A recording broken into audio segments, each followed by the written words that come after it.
ഈ ഗായ്സ് ഇപ്പം ഇന്നത്തെ ഒരു വോട്ട് ആയിട്ടിനിടെ കണ്ടാലോ, രാവിലെ തന്നെ ചൂട് കടലക്കറിയും പുട്ടുമായിട്ടാണ് കേട്ടോ കഴിച്ചത്. കൂടെ ബോയിൽഡ് എഗ്ഗും ഉണ്ടായിരുന്നു കേട്ടോ. എനിക്കും 2 കുറ്റി പുട്ടാട്ടോ തന്നെ ചൂട് കടലക്കറിയും കൂട്ടി കേട്ടോ കഴിച്ച രാവിലെ. ഇതൊരു ഡിഫറെൻറ്റ് കടലക്കറി ആയിരുന്നു കേട്ടോ. ഇത് തേങ്ങാപ്പാൽ ഒഴിച്ചും ഉണ്ടാക്കി തന്നതാണ്. അപ്പോൾ രാവിലെ തന്നെ ഫ്രഷ് ആയിട്ട് ചൂടോടെ കഴിക്കാൻ നല്ല ടേസ്റ്റ് ഉണ്ടായിരുന്നു. എനിക്കിന്ന് ഇന്റേൺഷിപ്പ് ഇല്ലാത്തതുകൊണ്ട് ഞാൻ പയ്യെ കേട്ടോ ഇന്നത്തെ ബ്രേക്ക്ഫാസ്റ്റ് കഴിച്ചത്. അങ്ങോട്ട് ധൃതി പിടിച്ച് പോകാത്തതുകൊണ്ട് ഞാൻ പയ്യെ ആസ്വദിച്ചെല്ലാം കഴിച്ചത്. ഇവിടെ പപ്പടം ഉണ്ടായിരുന്നു കേട്ടോ. എല്ലാം കൂടെ കൂട്ടി കഴിക്കാൻ നല്ല ടേസ്റ്റ് ഉണ്ടായിരുന്നു.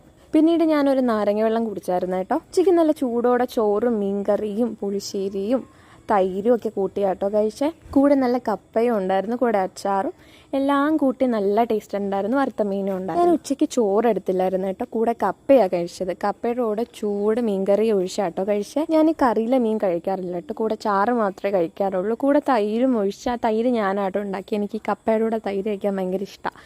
കൂടെ ഇത്തിരി അച്ചാറും കൂട്ടി നന്നായിട്ട് കഴിച്ചു കേട്ടോ. കുറച്ച് ദിവസമായിട്ടോ ഇങ്ങനത്തെ ഹെവി ഫുഡൊക്കെ കഴിച്ചിട്ട് ഒക്കെയൊക്കെ ഇങ്ങനെ കഴിക്കാതിരുന്ന് കഴിക്കുമ്പോൾ ഭയങ്കര ടേസ്റ്റായിട്ടോ. ഇവിടെയൊക്കെ ഭയങ്കര ചൂടായതുകൊണ്ട് പുറത്തും ഇരിക്കാൻ പറ്റില്ല, അകത്തും ഇരിക്കാൻ പറ്റാത്തൊരു സിറ്റുവേഷൻ ആട്ടോ. നിങ്ങളുടെ അവിടെ എങ്ങനെയാണെന്നൊന്ന് പറയണേ. ഉച്ചയ്ക്കത്തെ ഫുഡ് നല്ല എരിയും പുറത്ത് നല്ല ചൂടും ആയതുകൊണ്ട് ഒരു ഐസ്ക്രീം മേടിപ്പിച്ചു കേട്ടോ. അതും കഴിച്ചായിരുന്നു, നല്ല ടേസ്റ്റ് ഉണ്ടായിരുന്നു. കൂടെ വൈകിട്ട് ഒരു ചായയും കൂടെ കുടിച്ചാട്ടോ എൻ്റെ ഇത്.